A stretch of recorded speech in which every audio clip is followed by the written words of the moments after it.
which means it's kind of the perfect time for the next segment here on Z's show.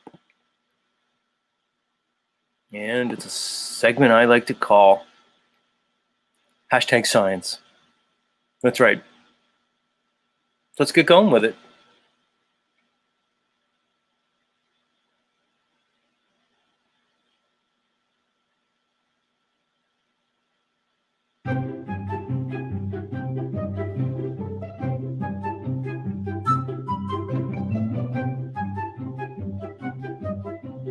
All right, guys and dolls. I have a special article today. This article is called "Does Outer Space End or Go On Forever?" And this was written by Associate Professor of Physics at the University of Richmond, Jack Singal. I'd like to see this guy, Jack Singal. This Associate Professor of Physics at University of Richmond. I wonder what he looks like. I wonder, what he's all about. Is he like a pocket protector kind of guy? With, glasses with the tape in the middle? Or is he more of like the cool professor? The long hair, laid back kind of guy? Like a Neil deGrasse Tyson kind of physics guy, kind of cool. Makes jokes, he's goofy. Who knows? But either way, he wrote this article. And interestingly enough, this article was written for children. So today we're going to find out, what kind of science they're presenting to children.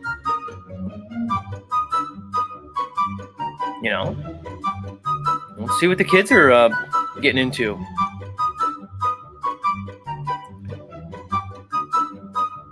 Let's begin. This is from the Curious Kids series for children of all ages. Children of all ages. I like the way they do that. Because they really want people of all ages to have the mindset of a child.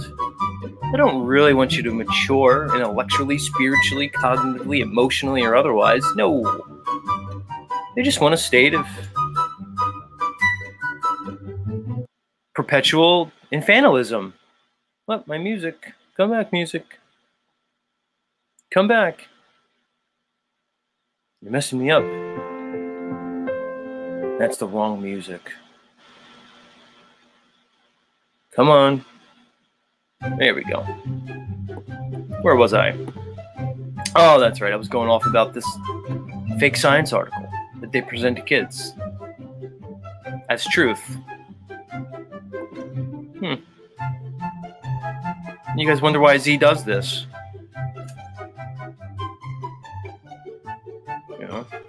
It kind of seems like they're lying to all our children.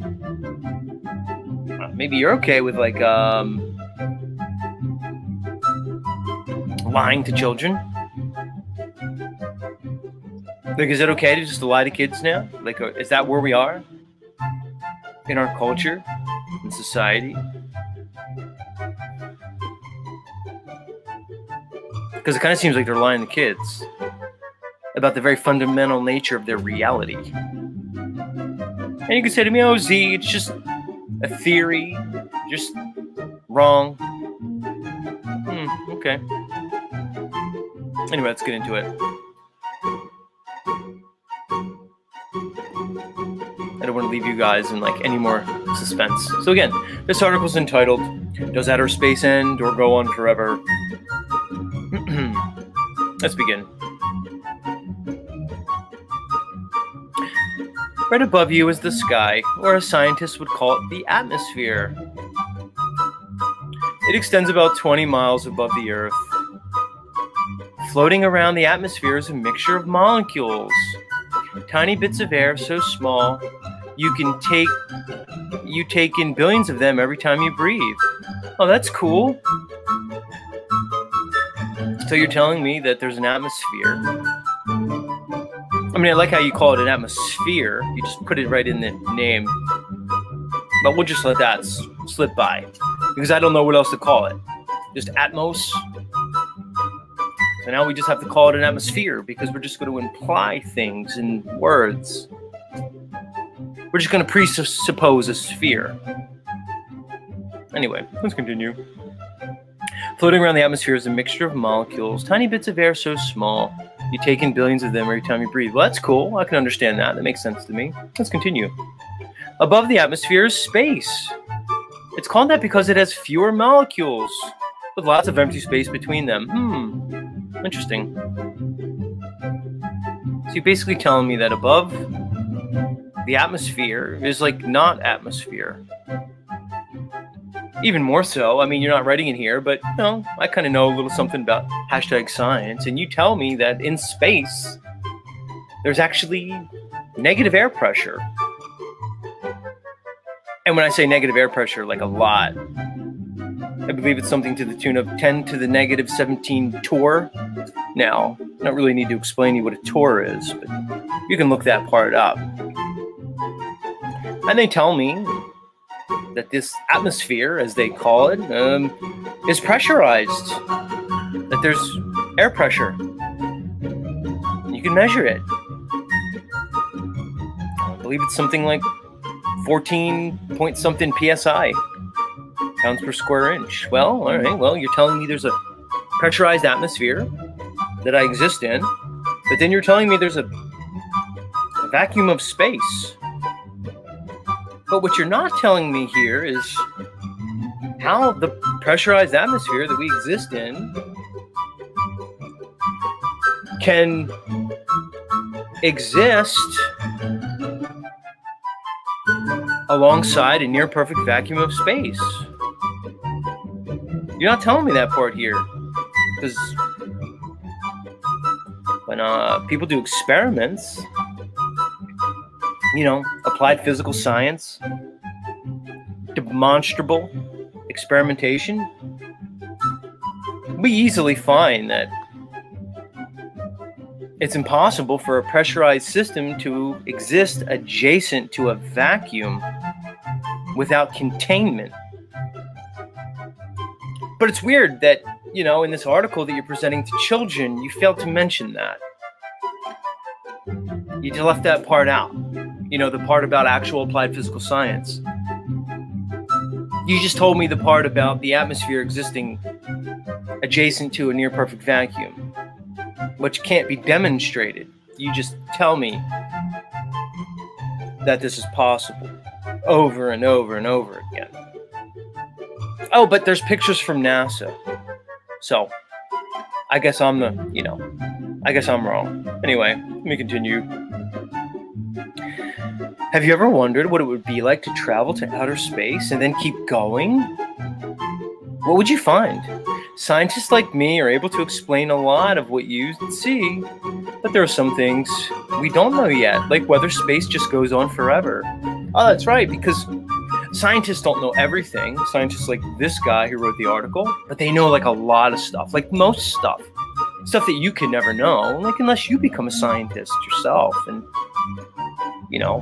that kind of requires a lot of stuff. It requires like a lot of time, energy, expense, dedication, resources. But if you dedicate your life to this very focal pursuit, you too could be like a really smart scientist, just like this guy, and you could know stuff. But until you do that, you really don't know anything, I mean, guys like Z, like me, we try to tell people that, hey, like, anybody could be a scientist. You just kind of have to, like,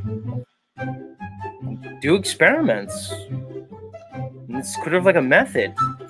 It's not really like a profession. A scientist isn't like a profession. It's sort of like a person who performs a particular method. Called the empirical method, the scientific method. It follows certain principles.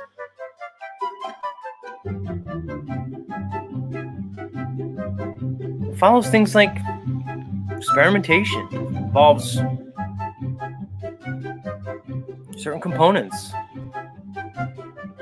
You have your dependent variable, your independent variable. You have your control. I mean, I always thought that was science. But no, apparently nowadays to be a scientist, you have to do whatever this guy did to write this article. Let's continue. At the beginning of your trip through space, you might recognize some of the sights.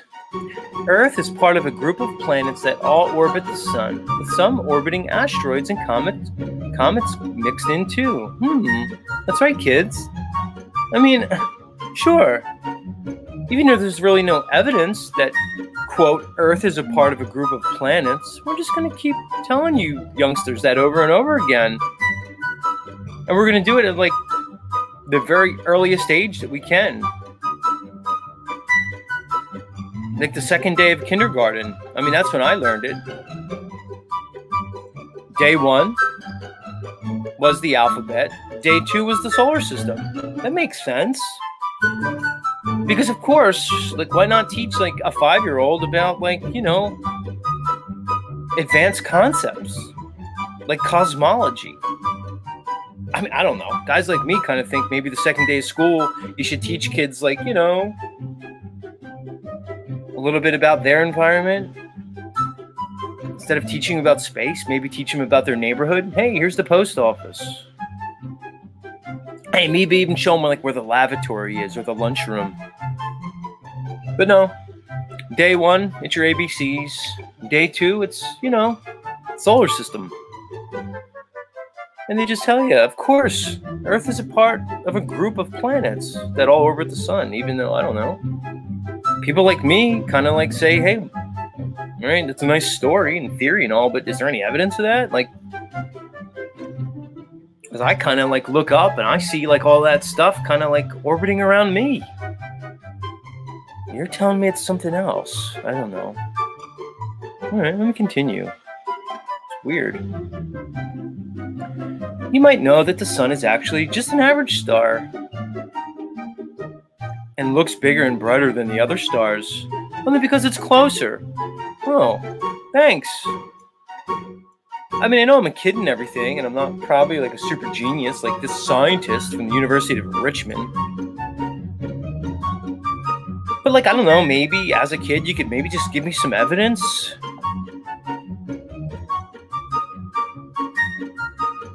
Or you're just gonna just tell me things because I'm a dumb kid and you're such a smart scientist.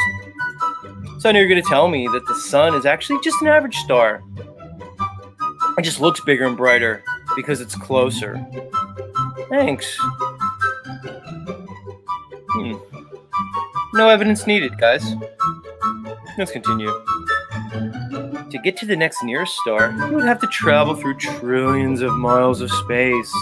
If you could ride on the fastest space probe NASA ever made, it would still take you thousands of years to get there. Wow, that sounds really far. Trillions of miles? I mean, I know I'm a dumb kid and all, but when I really think about it, I just go, yeah. Well, you're telling me that I'm seeing all these stars in the sky, but they're trillions of miles away. Even the closest one is trillions of miles away. So how far is the furthest one? But then I start to think, well, with just a little bit of thought, I realized that energy dissipates provably at a certain rate. I don't know. Even though I'm a dumb kid, I could probably understand a concept I don't know. It's not too advanced. The inverse square law of energy dissipation, which kind of tells me that the intensity of energy dissipates at the inverse to the square, which means as you double the distance, it's a quartering of the energy intensity. Even though I'm a dumb kid, when I think of that, it kind of makes me think no matter how intense that supposed star is trillions of miles away, kind of makes me think there's no way I'd be able to see it, due to the laws of physics. The inverse square law of energy dissipation. I don't know. I mean, like I said, I'm only a dumb kid, but I don't know. Anyway, whatever. Let me move on because I don't know. Maybe I'm wrong. Who knows? Let's continue. If stars are like houses, then galaxies are like cities full of houses. scientists estimate that there are 100 billion stars in the Earth's galaxy. Wow, that's a lot. If you could zoom out way beyond Earth's galaxy, those 100 billion stars would blend together the way lights of a city building do when viewed from an airplane. Wow, that's a lot of stars, 100 billion. And that's just our galaxy. Apparently there's a bunch more galaxies. That's a lot of stars. Let's continue. Recently, astronomers have learned that many or even most stars have their own orbiting planets. Do they? How did they learn that? They're not telling me how. I mean, again, I know I'm just a dumb idiot kid. But maybe you could have given me like a little bit of evidence. Like maybe you could have talked to me about like, I don't know, red shift, blue shift. Because apparently that's how they know there's all these orbiting planets around these distant stars that are trillions of miles away, apparently. Because of, you know, shifting light patterns seen through a telescope. That they conjecture some kind of like Doppler effect. And then further conjecture that it's orbiting planets. I don't know, maybe you could have maybe just told me that a little bit. So as like a dumb kid, I could maybe try to like get some like understanding and reasoning behind the, you know, audacious claims that you're making here. But I don't know. Who knows? Let me continue. Some are even like Earth. Oh, again. So based on the redshift, blue shift, Doppler effect that you're picking up from this electromagnetic energy, you're basically telling me that there's Earth-like planets there. Okay, let me continue. Some are even like Earth, so it's possible they might be home to other beings also wondering what's out there. Wow! So I don't know how that's supposed to make me feel as a little kid. Am I supposed to be overcome with the wonder and awe of this ever-expanding universe with infinite galaxies, with multiple life forms that are probably more advanced than me?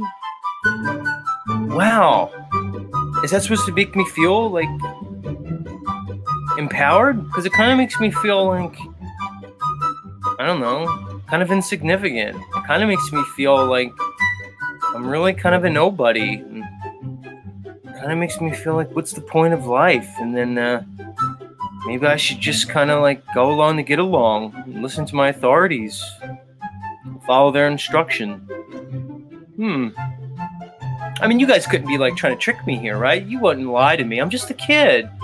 You wouldn't lie to a kid, right? Nobody would do that. That'd be like, maybe like the personification of evil. No, they wouldn't lie to little kids. Who would do such a thing? Why would they lie, Z? Especially to kids. I don't know. Let me continue. We would have to travel through millions of trillions more miles of space just to reach another galaxy. Most of that space is almost completely empty, with only some stray molecules and tiny mysterious visible particles scientists call dark matter. Oh, let me repeat that. And tiny mysterious invisible particles scientists call dark matter. Wow! It's weird, because you're telling me they're invisible. But then you're also telling me they exist. But you're not telling me how you know they exist. Seems like you're not telling me the part that's just a theory. And it kind of seems like you're not telling me the part that you maybe just came up with that theory to justify the fact that your math doesn't really match the model that you're presenting to me, called the standard model of physics. You know, kind of telling me that you seemingly had to make up this dark matter, say it composes like 95 to 96% of the matter in our universe, because you know, the math of your model doesn't add up to, you know, demonstrable reality. You didn't say that part. You just kind of told me that there's dark matter that's invisible. So how did you test for that invisible dark matter? What experiment did you use? Oh, that's right. It's just a theory. Gotcha. So it's just a theory that you're presenting to children as fact. Children like me. I don't know. That kind of seems like not a nice thing to do. I mean, I know I'm only a child, but like I kind of like know right from wrong. It almost seems like I was born with that. Like nobody really had to teach me that. And it almost seems like I was kind of born with an ability to think, for critical thought, logic, and reason. Almost like it's inherent in mankind. I don't know. It almost kind of seems like you're sort of training me, conditioning me, like away from my God-given sovereignty of thought, mind, and consciousness. And it kind of seems like you're like indoctrinating me with a bunch of bullshit theories that are absolutely unsupported by any reality. I don't know. But what do I guess, you know what? I'm just a dumb kid. Let me continue. Using big telescopes, astronomers see millions of galaxies out there, and they just keep going in every direction. If you could watch for long enough over millions of years, it would look like new space is gradually being added between all the galaxies. Really? How do you know that? Did you watch something over millions of years? Or is that just more theory? Which is completely unsupported. I don't know. Let me continue. You can visualize this by imagining tiny dots of a deflated balloon and then thinking about blowing it up. The dots would keep moving further apart, just like the galaxies are.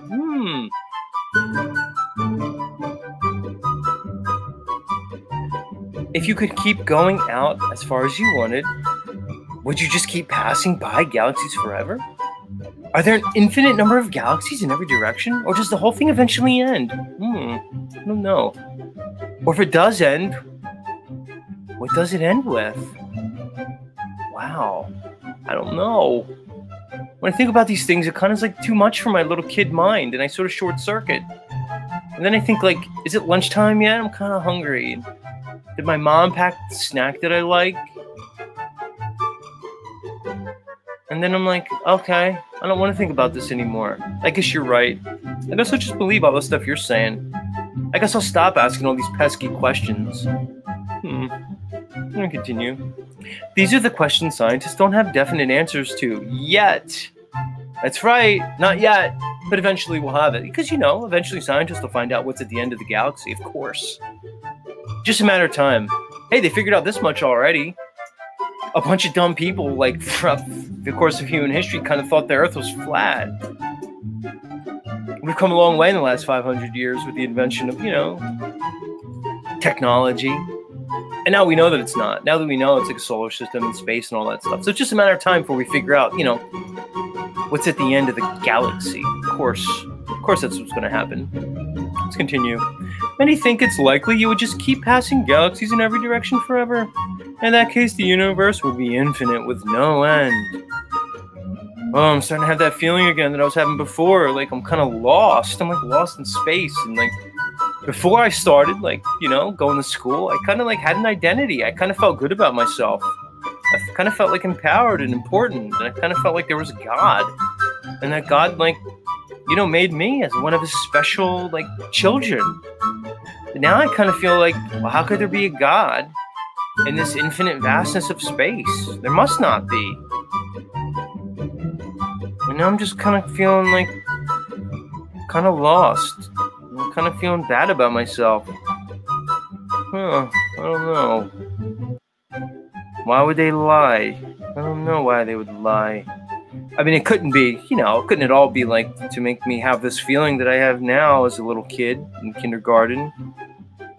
Like I'm sort of insignificant and nothing. And it couldn't be because they want to disempower me and break me down just to build me back up in their image and create an identity for me, formed and molded through the system. It couldn't be because they want me to buy in to their system, perform as a chattel slave, as we serve a group of despotic controllers, of elite bloodline lunatics. It couldn't be because of that.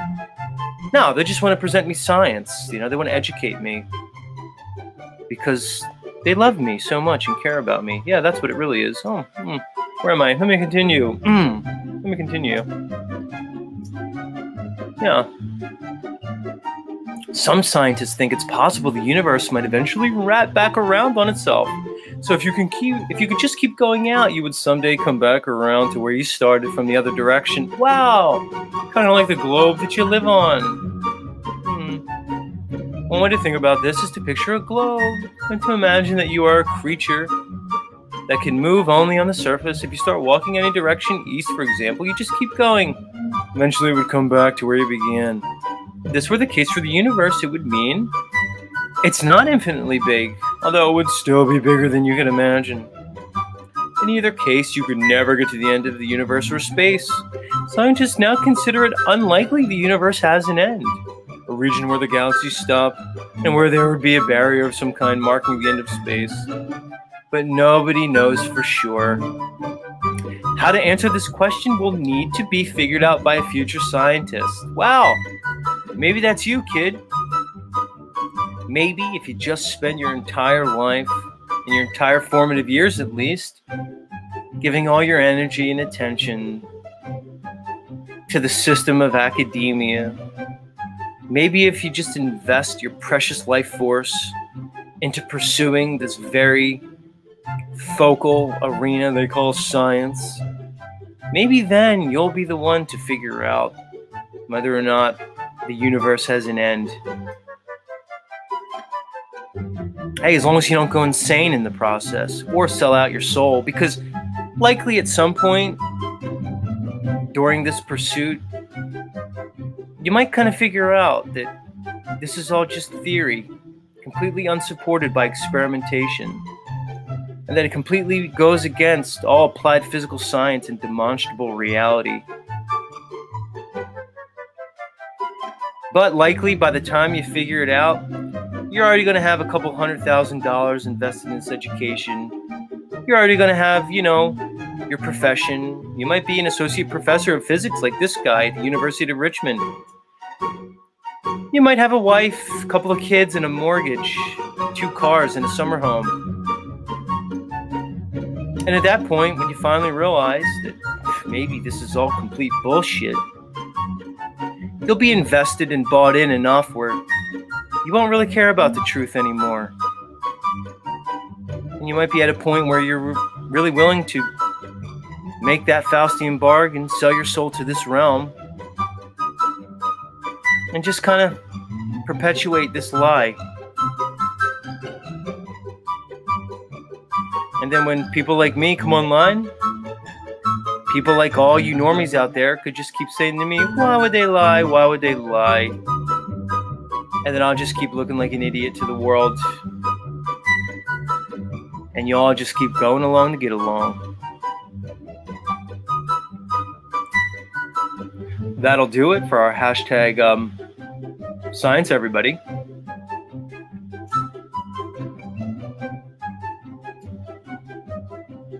I hope you enjoyed it. It's always a fun segment for me.